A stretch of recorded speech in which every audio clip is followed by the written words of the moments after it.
Oh, Vegas! Don't you dare be sour. Clap for Unlikely with Adrian Hernandez and feel the power.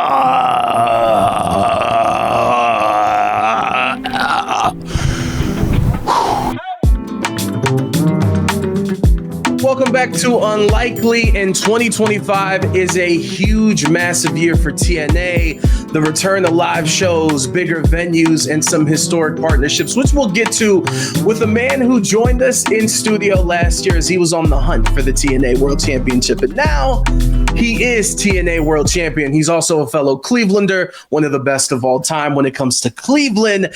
Nick Nemeth is here. Good day, sir, and thank you for joining us, man. Well, thanks for having me, man. I like it. One of the greatest of all time. I was like, hell yeah, ... for Cleveland. I went, well, okay, all right. I was going to say, you know what? Like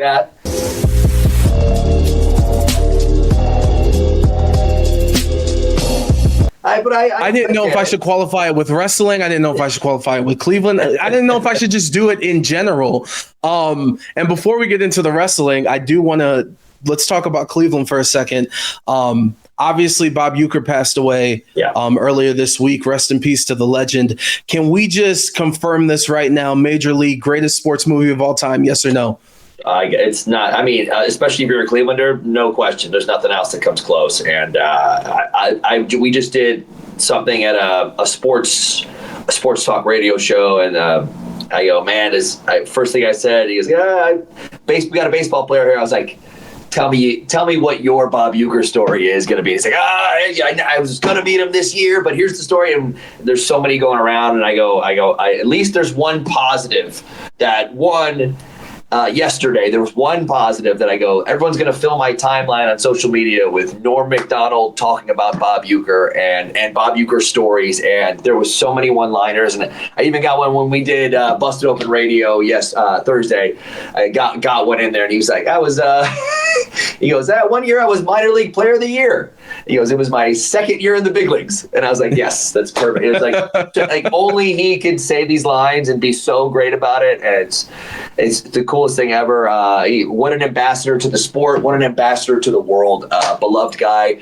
Even if someone had some bad word to say about him, I've never heard it. And we'd probably all laugh if someone goes, oh yeah, he was the worst person ever. We'd all be like, sure, whatever. Like, it doesn't matter. He's such a nice guy, a hero to so many. Like in comedy, he was even at the Hall of Fame speech, not just for real baseball, but for WWE, for Heenan stuff. Like, man, he's the coolest, greatest, funniest guy, and a loss to everybody. Yeah. No, 100%, like a real ambassador for wrestling, and also like, when you talk about professional sports, like he was the heel commentator, like naturally of sports, you know what I'm saying? Which is crazy. Yeah.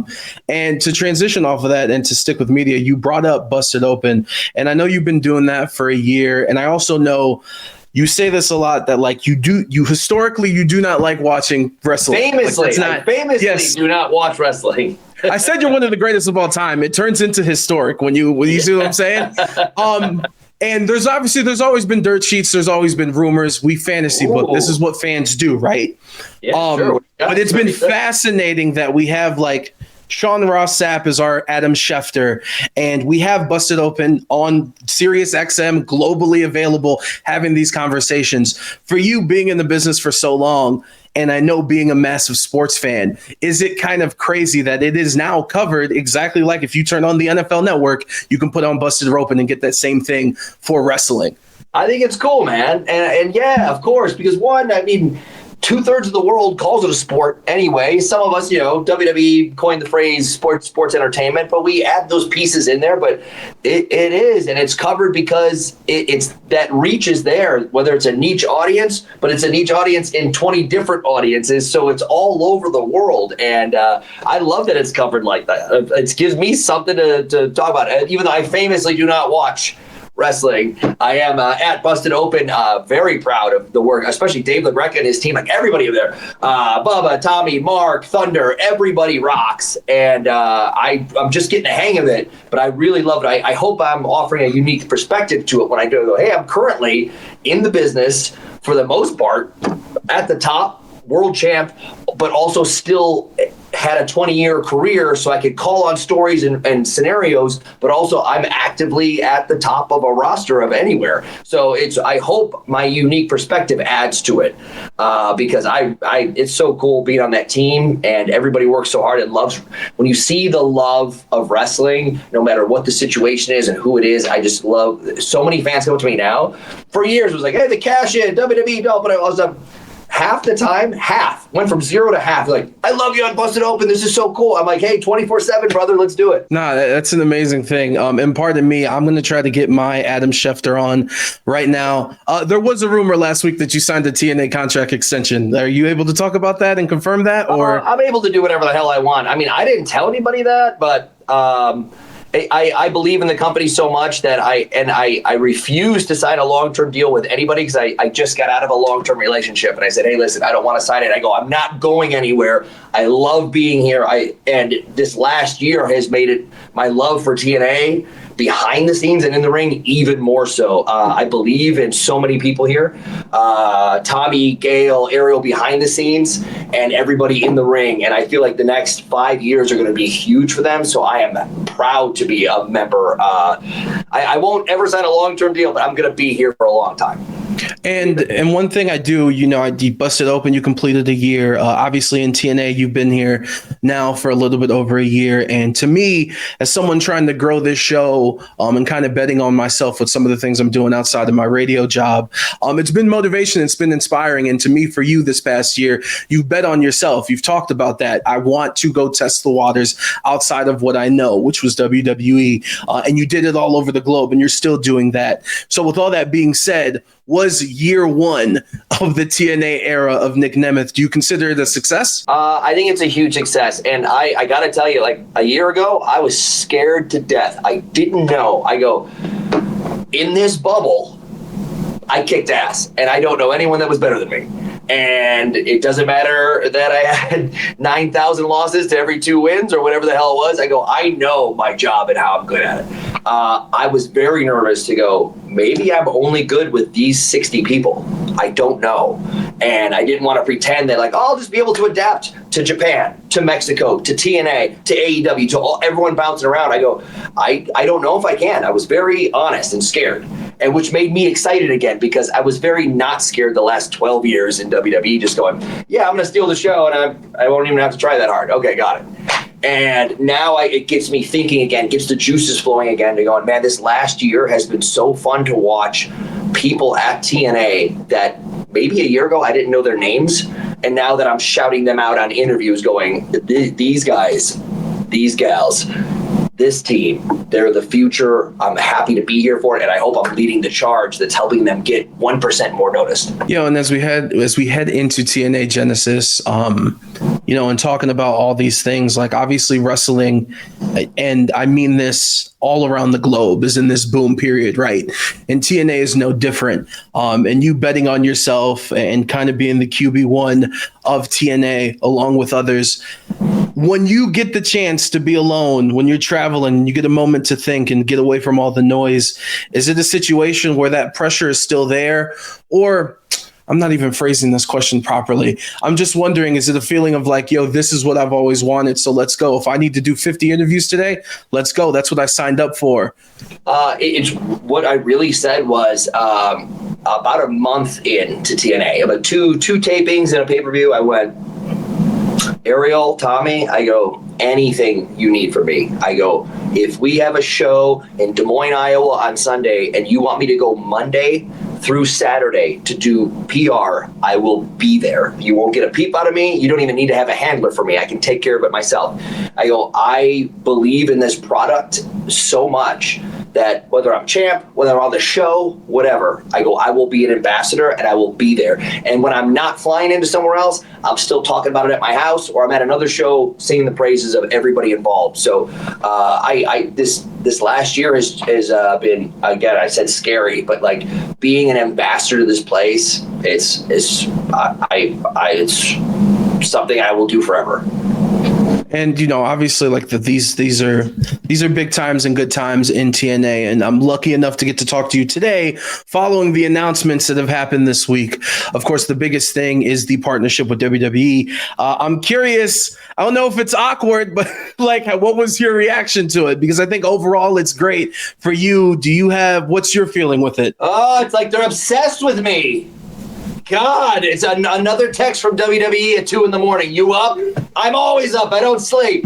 No, it's funny. I think it's cool. Like, I get to keep saying, like, guys, I tried to do a clean break here, and now you in the middle of the night you're driving past my house. Like, leave me alone. No, it's awesome. What a fantastic partnership for both sides here, because TNA up and coming, WWE this global dominant billionaire company, and it's like, here we go, we're going to help each other out, we're going to make it better for fans, and then behind the scenes we're going to make it better for both companies. What a huge win. I think it's fantastic. I have no unfinished business in NXT, if that's what you're asking. Like, hey, wouldn't it be cool if you went to NXT? Like, for what? I was already the champ. What, can I win 2 championships there? Can I hold 2 of them up?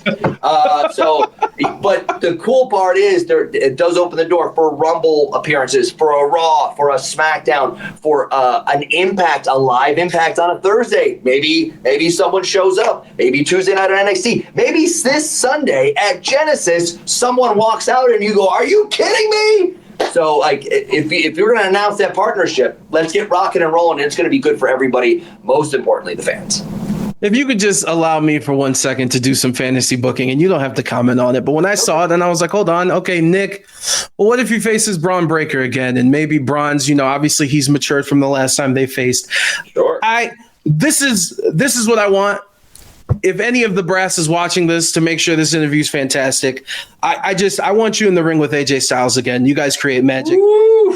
And AJ coming back to TNA. AJ, love him. He won, and that was another one. Like, I thought my whole life, like, I won't wrestle AJ. I'm never going to wrestle Robert Roode. I'm never going to wrestle Tanahashi. All these guys that I just thought, I'm here forever. I'm going to become an agent when I can't wrestle anymore, whatever. AJ was one of those guys. One, he can do everything. We all know that. But I didn't know that in person until he came to WWE. And then we got to have a couple big matches, and it was really, really fun. It's when you tie up with someone or you feel something from them, you either go, "Oh, this is going to be tough," or, "Hey, this guy knows what he's doing," or, "This guy, I don't know." When you get in there, you go, "This guy knows, he's got it down. He's so good. He looks vicious. He can back it up. He can roll with you." And my absolute favorite part, he can roll around. Division I, Kent State, all-time winningest wrestler, no big deal. But there's a couple of guys that can't hang or think they can, and it's just nice to know that when in doubt, I get to have that first minute of the match, or later as you're rolling around and going and looking for a finish or something, I can lock into some collegiate wrestling, and he's someone who could give it back. And I always been him, Cesaro, and there's a handful of guys, Bobby Lashley, just guys that can roll around and go with you. And it's like, Gable, my favorite, but it's like, it's not full on hardcore, but you get that wrestling room 80% to see who can go and who can't go, and it's a beautiful thing. It is a beautiful thing, and I'm smiling right now, not only hearing what you're saying, but and you might not remember this. I remember it clear as day, even though it was 8 years ago, on a random SmackDown in like June, a roll up that AJ Styles, or you were pinning him in a roll up, and he reversed that somehow into a Styles clash. That might be one of the greatest Styles clashes of all time. So I hope that happens. I'm trying to speak it into existence. Yeah. But one thing I want to ask you is, you're beloved by those that love wrestling the most, right? So when you go to these cities, quote unquote, smart cities, the Chicagos, the Phillies, the New Yorks, no matter what's going on within the stories being told, you're getting cheered. Was that a situation where it was like, I really appreciate that because these are the people that spend the most time and usually the most money? Or is it a situation like, nah, this isn't what I'm trying to portray?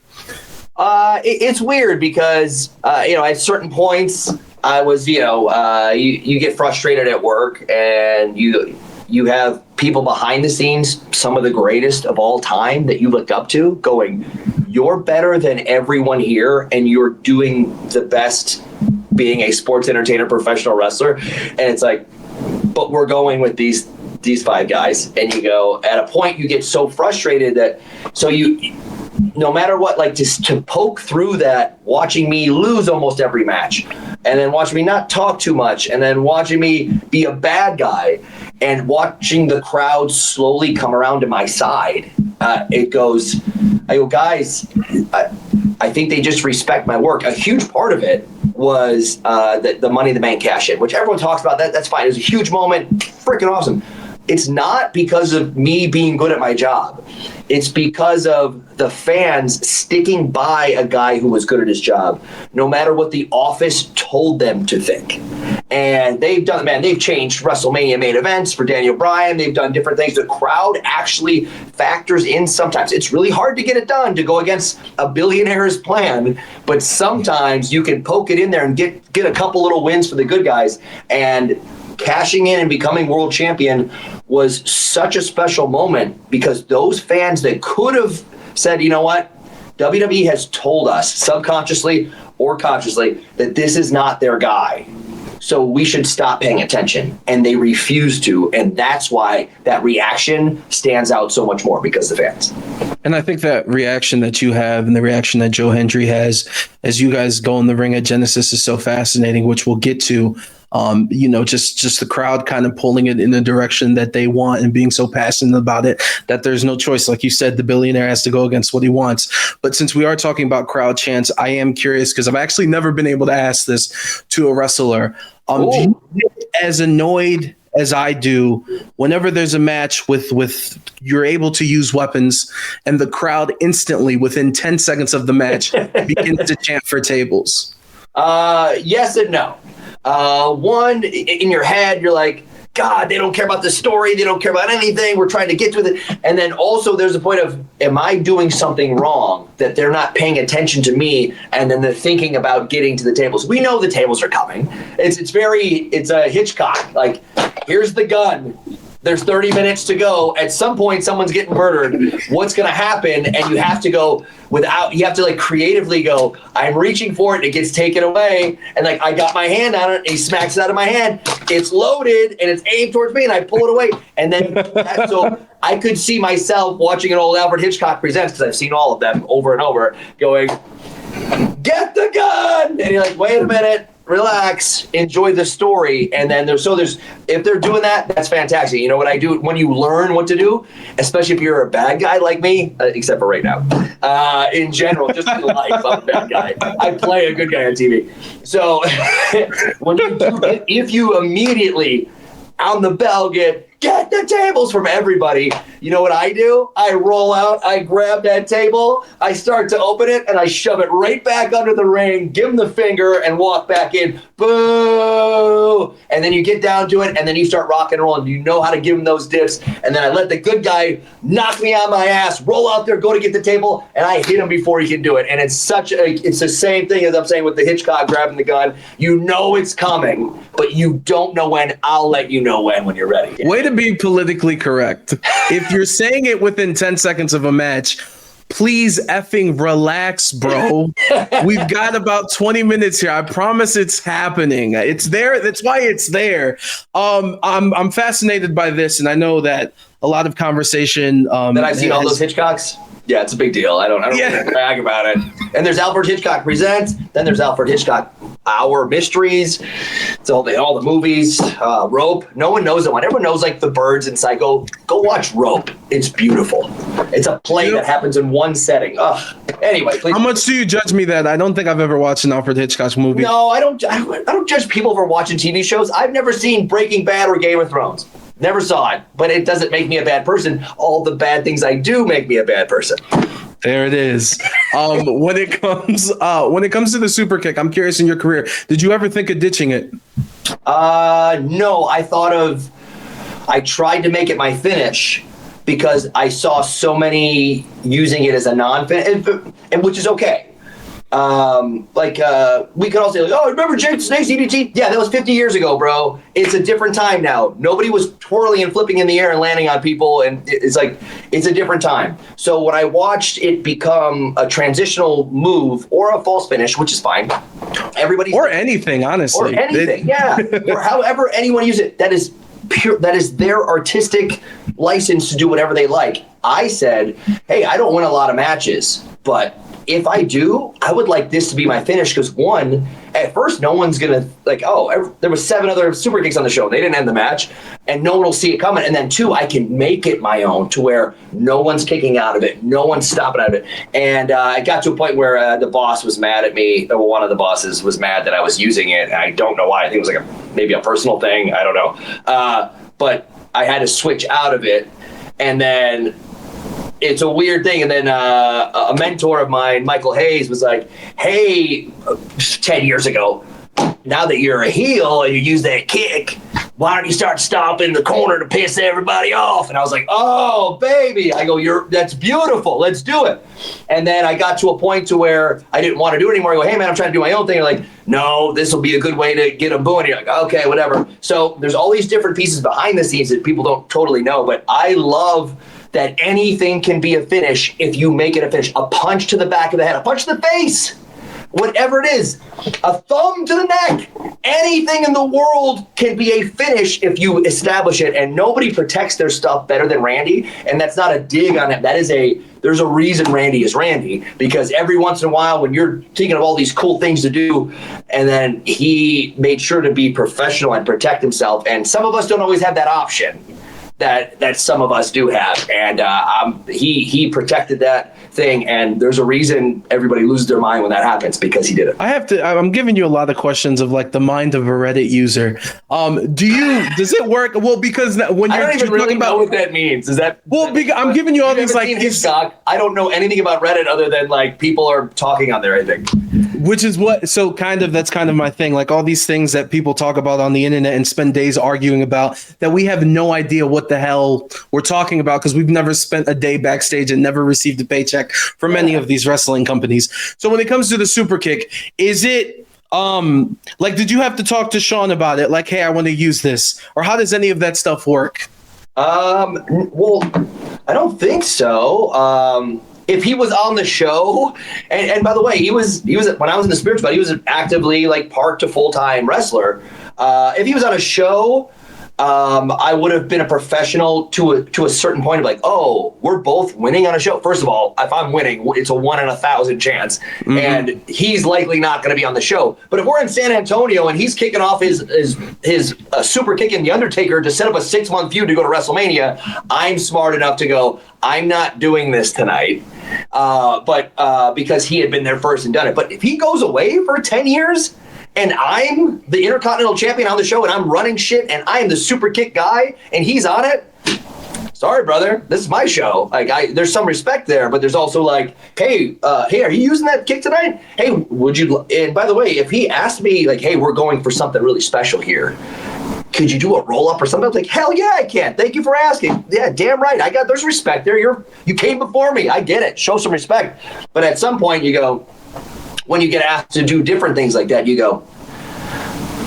get asked like, hey, could you not do your finish tonight? I'm like, hey, Sean, if Hulk Hogan asked you to not do your finish tonight because they got something special going, what would you have told him? Yeah, that's what I fucking thought. Anyway, here we go. You know what I mean? So you got to remember, it's not always about showing respect. You got to protect yourself at some point. So, but anyway, dude, any legend asking me nicely if they're coming and haven't been there for 10 years, or it's known to be their thing, I will happily pay homage to them and say, thank you for leading the way. This is your night tonight. You take over. Yeah, thank you, Nick, for the insight. Nick Nemeth joining us here on Unlikely. TNA Genesis this Sunday, January 19th. You get it on pay-per-view. You can get it on TNA Plus. Nick will be defending his TNA World Championship against Joe Hendry. And you talk about protect. I'm kind of curious, and this is weird asking you to give advice to your opponent.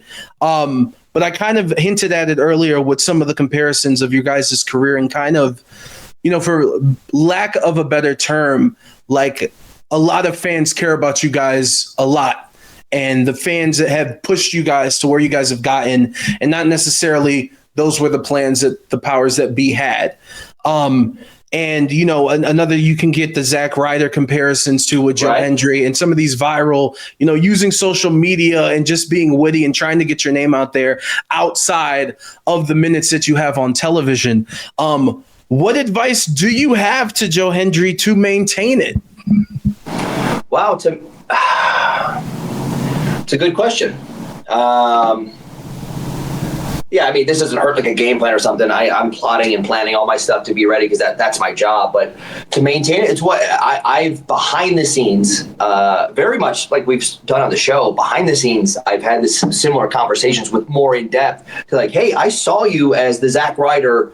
Do it like in a world in 2025. This isn't 2008. It's 2025 to where every wrestler has their own brand and t-shirt. Every wrestler is on social media, putting a video out, putting a song out, putting a mini movie out, anything, answering tweets all day long, trying to stand out of the box, trying to start a war with somebody of words online. Everybody in a world where everyone's doing more, for you to stand out as the viral guy right now, there's two things there. One, oh, wow, that is huge. That is really hard to do in our business, period. And then you go, well, you could become champion that month, and then what? How's the work? I don't know. How are you going to do with carrying the company on your back? I don't know. In this case, it was the viral, organic, everyone's behind Joe, and then he lost his first chance. And then now he went to the back of the line and built himself up every step of the way to where now you have the viral guy who's not just a side attraction like, hey, we're going to chant his name and do the thing. It's a viral guy who has now earned his place to be in the main event. And if he comes out on top, he's now earned it and got the viral, organic, everything. So every fan base could be on board with him because he's done it the right way, theoretically. He backed it up. He didn't just take that 15 minutes of fame, cash in, and go. He got it, went back to the beginning, and earned it again. And that is something that is so huge. That's like Zack Ryder. He got a sold-out Madison Square Garden with The Rock on the microphone, getting drowned out by "We Want Ryder." How insane is that? It's not like Ryder was the main event of the show or the world champion. He was the guy who wasn't booked on the show, and he wasn't winning when he was on TV. That is insane. To get that part, and then a month later they throw him off a stage to try and kill him off or whatever, like in a wheelchair. And you're like, okay, we get it. They're letting you know this is over with. In this case, he had a chance to really build a deep character and not be one-dimensional, and he's gone above and beyond for that. And I really feel like this is his best shot. But also, how many chances do you get? This is do or die for him on Sunday. No, 100%. And again, you can watch it on TNA Plus. Nick, before we get you out of here, two quick questions. First and foremost, 2025, what is your goal for this year in wrestling or in all the other things that you're involved with? Someone asked me that a couple weeks ago, and I go, I don't have like a wish board or an opponent's list or anything like that. 2025 is going to be a huge year for myself and TNA, and it's gonna take some extra hard work and a little bit of luck and a little bit of everybody coming together and a couple special moments, and it's going to be the launch pad for TNA, and that's the important part to me. Like, yeah, Tanahashi has 1 year left. I would love to be one of those matches with him. John Cena has 1 year left. I would love for Big E and AJ to show up on stage, and he comes out with a live Impact, and we face off, and we get one more match. I would love all these pieces. What I really want is TNA to be talked about all year long in a positive light because of the work that's got in and while everyone's buzzing about the product. It's amazing. And we'll close out with this. Thank you for bringing up John Cena for the perfect segue, because I don't assume that we're going to talk again this year. So I want to get it in now. You guys' history, it's vast, a lot of matches and a lot of history there. For me, the one that sticks out was a random Monday Night Raw. You and Vicky Guerrero getting booed for about 15 minutes. I'm not even sure if that was the plan that you guys had to execute. But when I ask you about Cena, what's your favorite moment with him if there can only be one? Bro, first and foremost, the incident you're referring to, it was definitely not planned. That was one of those nights where we went from like a 7-minute segment and a 7-minute match to 15 minutes of talking into a commercial break, into a 12-minute match, and I think they cut 1 or 2 matches on the show. And now that sucks because I've been there. I've been that one that, hey, we got to cut you out of the show. That happens. The live show, as much as I hit my times for the most part, 15 seconds adds up over 3 hours, and all of a sudden you got to cut an hour out. They chanted so loudly. I wish it was for both of us. It was mostly for Vicky, but they chanted so loudly and wouldn't stop. I was next to her and couldn't hear her yelling into a microphone. And we're all communicating with each other. Someone on the outside, a producer, and John and me, and he's like, hang on. He's like, this is going to be 10 more minutes. And it's like, oh shit, here we go. This is going to be cool. And in the commercial, we went all the way to the commercial break before we even did anything. And he's like, all right, now we're going to do the match, but it's going to be 6 minutes longer. It's double the length, but it's John. So it's so easy to work with him. He's the easiest guy to work with in the world. And if you're calling on the fly, you could do a 30-minute main event at WrestleMania with John on the fly, and no one's going to know the difference. So it's so great to be able to call that with him and be a part of it. And it was a special night, and it's one of those nights that reminds me of him and I were overseas. And I want to say it was like Daniel Bryan and Punk were like fighting over the world title. So it was the first time Cena wasn't on last. We were the intermission match. And I was lucky enough to be the guy who's his foil. And I think it was just a little bit like we were going with the wrestlers for now. Like, John and we're kind of going wrestlers. Guys like me kind of count, but like the Ring of Honor-y kind of guys are giving him a shot to draw some money on top. And those guys are fighting in the main event. And we got to a point where I was having such a good camaraderie with John and being there for everything that when the crowds were hot, they were extra hot, and he wanted to do just a little bit more to show everybody that's like, it's not Hogan just hitting a boot and like, I can go, but I have a set thing that I do because he can't. And we got to a point where we're the intermission match, and he almost had that mentality that I did when he's fighting Brock at the end, like, we're going to show these MFers who the real main event is, brother. And we got to a point where it was a second or third night, it was such a hot crowd. And again, I'm loving this because they're booing John, but with smiles on their faces, you know what I mean? So I'm getting cheered, but they're there for everything. A tackle by John, 1, 2, oh! And it's like such a hot, I want to say it's like France or something. It's like such a beautiful crowd. And we got to a point where we do all this stuff, we get some big false finish, and then John hits his finish, and it's over, and they all cheer. They were so hot, and it was so fun, and we were just so congruent that night that we do our thing. He hits his finish. The refs goes 1. He goes kick out. I go what? 2. He goes kick out. I go kick out. The place blows the roof off. The referee almost counts 3. He's like, what? We go into 5 more minutes. I do another false finish, and then we get back to it one more time, and they blow the roof off a second time. And I go, damn it! This is pro wrestling. God, I love like that aspect of feeling on the fly and being able to deliver. Such an awesome thing. I love that you knew that story of Vicky getting booed out of the building too.